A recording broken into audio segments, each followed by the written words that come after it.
Olá, queridas alunas e queridos alunos. Bom, a aula de hoje vai ser sobre a primeira lei de Mendel, que é a lei da segregação dos fatores. A pergunta, então, que a gente vai querer responder é: como as características são passadas adiante? Bom, a Gabi, a Yara, que montou a última aula, ela já deu vários spoilers, então, falando um pouco sobre, retomando, conceitos, mas também falando sobre cromossomos homólogos, genes, alelos, que são conceitos super importantes para a gente entender, de fato, como que essas características elas vão ser passadas, né? Mas então essa aula vai ser dividida em duas partes. A primeira delas, a gente vai falar um pouquinho do Mendel, dos estudos que ele realizou, falar da primeira lei que ele constatou, retomar alguns conceitos e depois falar um pouquinho do heredograma. E a segunda parte da aula, ela vai ser exercícios, que daí sim a gente vai conseguir aplicar todos esses conhecimentos em como o vestibular cobra, né? Como que os exercícios realmente são, qual a cara deles, o que a gente tem que fazer, porque eles têm um monte de macetes, enfim. É isso aí, vamos lá. Então, começando, Mendel, ele é considerado o pai da genética. O nome dele é Gregor Mendel, né? E ele foi nascido em 1822 na região da atual Áustria, que antes era o Império Austro-Húngaro. Ele foi formado em matemática e ciências naturais na Universidade de Viena, mas depois acabou se tornando um monge agustiniano, que foi considerado também um biólogo, apicultor e matemático pela continuação dos seus estudos lá no monastério mesmo. A maioria de seus estudos era voltada para causas da variabilidade em plantas. Então ele observava fenômenos que aconteciam no jardim do monastério, por exemplo, e ficava se perguntando, o que estava acontecendo ali, por que tal característica era passada ou não adiante nas próximas gerações. E, enfim, a herdabilidade dessas características, né? Bom, então Mendel, ele realizou diversos estudos e principalmente utilizou as plantas que produzem ervilhas. Bom, então por que ele realizou esse estudo com plantas que produzem ervilhas? É uma planta de fácil cultivo, ciclo reprodutivo curto, então ele não precisava esperar meses, anos para a próxima geração surgir. Produzia muitas sementes, então não era uma semente, era uma vagem que tinha várias ervilhas. Então ele conseguia observar melhor a proporção e ter um número estatístico melhor, né? E muitas das características da planta eram características fáceis de observar. Então, por exemplo, a cor da ervilha, que eram só duas, então era o amarelo ou verde, ou a altura da planta, que era ou baixa ou alta. Então, eram características mais fáceis de observar. Então, como é que foram esses experimentos com ervilhas? A primeira coisa que ele fez foi produzir linhagens puras. Então, no caso aqui do exemplo, a gente vai pegar a característica da cor, verde ou amarela. O que ele fazia? Se ele pegasse aleatoriamente uma ervilha verde e uma amarela e cruzava, depois ele pegava uma outra verde e uma outra amarela e cruzava, não dava o mesmo resultado. Então, para isso, ele precisava autofecundar essas plantas verdes, então verde com verde ou amarelo com amarelo, e aí pegava essa geração e só cruzava as verdes ou as amarelas, assim por diante, até que em algum momento somente as ervilhas resultantes iam ser ou 100% verdes ou 100% amarelas. Daí ele teria uma certeza de que realmente eram linhagens puras, tá? Então essa linhagem pura, essas linhagens puras, elas são a geração parental. O que ele fazia? Ele cruzava uma linhagem pura com uma característica e uma com outra. No caso, então pegou uma verde e uma amarela. E aí ele cruzava. E aí o cruzamento, a geração F1, que a gente chama, né? O cruzamento dessas linhagens puras diferentes, ela resultava apenas uma característica. Então, 100% dessas ervilhas, elas eram, no caso, amarelas.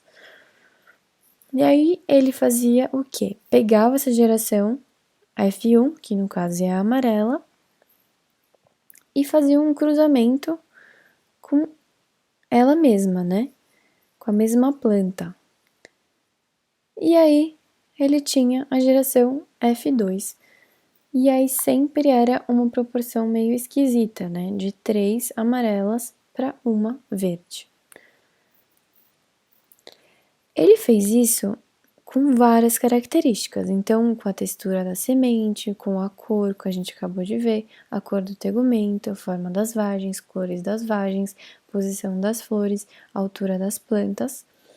Então ele produziu diversas linhagens puras para determinadas características, que era a considerada a geração parental, cruzava essas características opostas, né? Então, no caso da textura da semente, pegava uma lisa pura e cruzava com uma rugosa pura. Aí ele observava o que surgia na geração F1, que era sempre a mesma coisa, sempre o mesmo resultado. No caso da textura das sementes, F1 era 100% lisa. E aí ele fazia autofecundação da F1, dessas lisas, para ver os resultados da segunda geração, da F2. E aí ele encontrava uma proporção muito esquisita. Claro, ele contou lá as 5.484 ervilhas lisas, as 1.850 ervilhas rugosas, mas se a gente dividir esses números, a gente acha a proporção real entre eles, né? Que dava sempre um número próximo a 3 e um número próximo a 1. Então, 3 para 1. Bom, esquisito, né? Ele tentou com várias características diferentes e fez da mesma forma. Então, produziu as linhagens puras, depois cruzou elas diferentes, né? Duas diferentes linhagens puras ele cruzou. Aí teve lá 100% de uma característica. Ele pegou essa geração F1, 100% da mesma característica, cruzou entre si, então fez a autofecundação e chegava sempre nessa proporção 3 para 1. Então, surgiram muitas questões, né? A primeira delas é, por que Mendel realizou autofecundação para criar as linhagens puras? Exatamente como eu expliquei anteriormente. Era a única maneira dele realmente saber que elas eram puras de verdade, que elas continham as ferramentas para realmente ser apenas uma característica. Então, ele não sabia o que eram essas letras, né? Por exemplo, aqui que a gente colocou. Ele não sabia o que era Vzinho, Vzinho, Vzão, Vzão, não sabia o que era alelos, genes, DNA. Ele só observou esses resultados e sabia que ele tinha que fazer linhagens puras para começar esse experimento. Senão eles não eram repetíveis, né? Eles davam sempre um valor diferente. Outra questão que surgiu: por que em F1 todos os indivíduos apresentam uma mesma característica? Então, se a gente pegar a cor da semente, por exemplo, ele cruzou uma verde pura com uma amarela pura e 100% deram amarela. Muito esquisito, né? Outra questão que surgiu foi o que aconteceu para que as duas características voltassem a se manifestar na geração F2. Então ele ia lá, cruzava essas linhagens puras, dava 100% a mesma característica, ele cruzava essas ervilhas dessa geração F1 e aí voltava a aparecer a outra característica, né? Então imagina, ele deve ter ficado muito em choque. Daí, a partir desses questionamentos e dos resultados que Mendel teve, ele foi constatando algumas coisas, né? Ele não constatou tudo isso, né? Depois esses estudos foram revistos, muitos anos depois, ele já era falecido, e pesquisadores então viram que ele estava certo, né? Que tinha uma coisa por trás ali, ele tinha descoberto uma coisa, só que ele não sabia muito bem explicar, né? E então, dentre as conclusões, né, que a partir desses estudos, foi que existem fatores que são considerados recessivos e dominantes. Então, se a gente pegasse a semente amarela e cruzasse com a verde, né, ambas puras, a gente via que só dava amarela. Então, a amarela, ela era dominante, certo? A cor das sementes e outras características, né, é determinada por dois fatores. No caso, a gente sabe que são os alelos. Então, se a gente olhar a semente amarela pura, ela vai ser homozigótica, dominante. Então, aqui a gente interpreta com Vzão, Vzão, que são dois fatores determinando essa cor. A verde, dois fatores recessivos, então homozigótico recessivo, Vzinho, Vzinho. E a semente amarela da geração F1, ela era uma coisa híbrida, né? Então, ela tinha tanto um fator dessa semente verde quanto um fator da amarela, mas mesmo assim ela se manifestava amarela. Então, ela era heterozigótica, ela tinha os dois fatores, um de cada, né? Outra conclusão que eles chegaram com os estudos de Mendel foi que os fatores são separados na formação de gametas. Existe um padrão de herança. Então, esse padrão de herança ele percebeu em F2. Quando ele ia lá e cruzava as 100% uma característica, né, no caso as amarelas, vamos pegar esse aqui que é mais fácil. Quando ele ia lá e cruzava 100%, ele achava esse padrão de herança de 3 para 1. Então, sempre que ele cruzava a geração F1, ele chegava nessa proporção de 3 para 1, né? Então, esse era o padrão de herança. E esse padrão de herança, ele era formado porque os fatores, eles são separados na formação dos gametas. Então, por exemplo, a semente amarela pura, ela vai formar gametas 100% com esse fator Vzão, no caso dominante, né? Então, são separados esses fatores, que são dois, um vai para lá, o outro vai para cá, que continua na meiose 2, né? E aí, Vzinho, Vzinho, um vai para cá e um vai para cá, 100% os gametas Vzinho, Vzinho. E o amarelo híbrido, 50% com Vzão e 50% dos gametas com Vzinho. Então, a primeira lei de Mendel, né, a lei da segregação dos fatores, é as características hereditárias de um indivíduo são determinadas por dois fatores herdados. Hoje a gente sabe que são os alelos, um materno e um paterno. Então, a gente recebe um cromossomo da mãe e um do pai. Cada um tem um alelo que vai formar determinada característica. Esses fatores são segregados aleatoriamente na formação de gametas, de modo que cada gameta carrega apenas um deles. Então, se a gente pegar um indivíduo Azão, Azinho, e cruzar com o indivíduo Azinho, Azinho, essa daqui vai ser as possibilidades dos filhos. Por quê? Porque a gente sabe que esses fatores vão ser segregados na formação de gametas.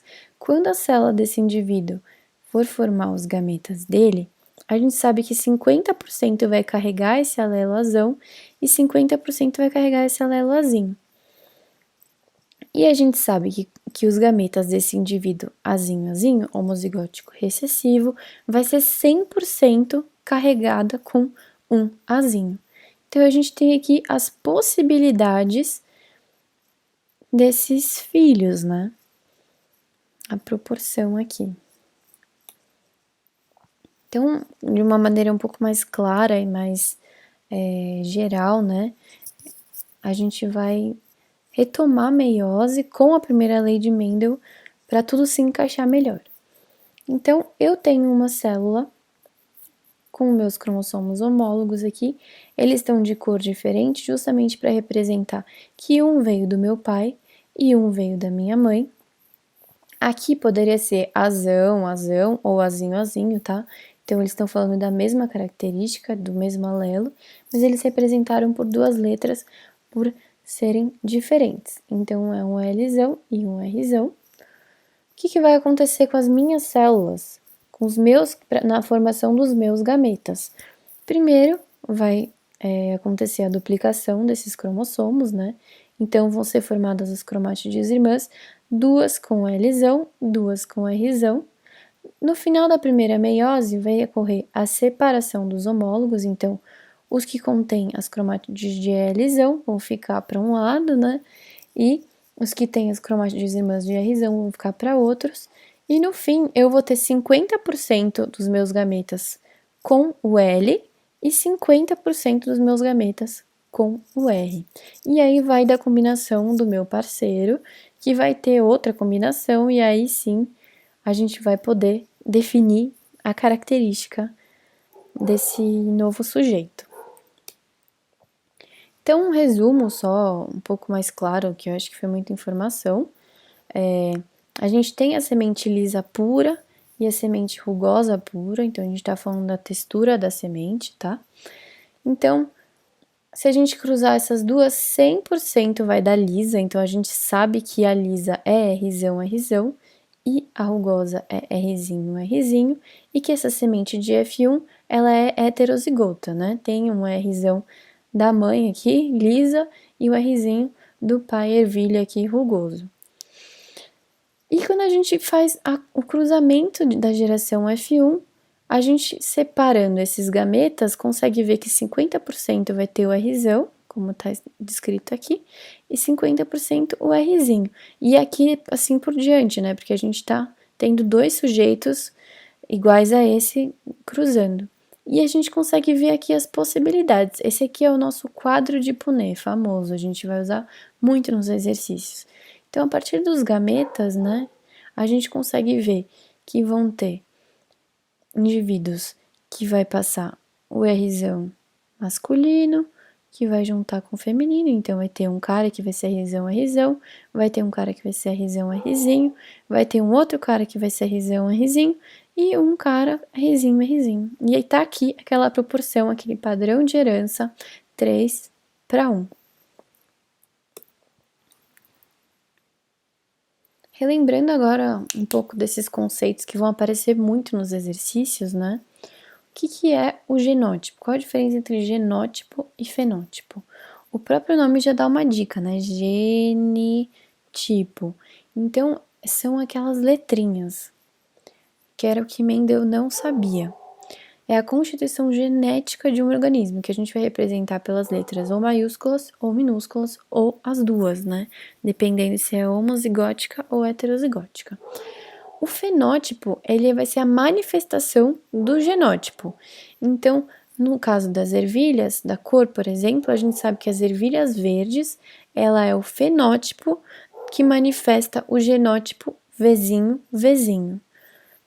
E as amarelas são os fenótipos que vão manifestar os genótipos tanto Vzão, Vzão, quanto o Vzão e o Vzinho. É importante lembrar que o fenótipo ele vai ser uma manifestação física que vai considerar o genótipo, mas também ele vai interagir com o ambiente. Então ele pode ser um pouco diferente. No caso, por exemplo, de gêmeos idênticos, que eles vão ter o mesmo genótipo para tudo, eles podem muito bem ser diferentes por causa de coisas do ambiente. Então, um toma mais sol, outro toma menos sol, um come mais do que o outro, etc, tá? Então, o fenótipo ele vai também ter essa interação importante com o ambiente para se manifestar. Um genótipo homozigótico vai ser aquele, então, que vão ter ambos os alelos iguais.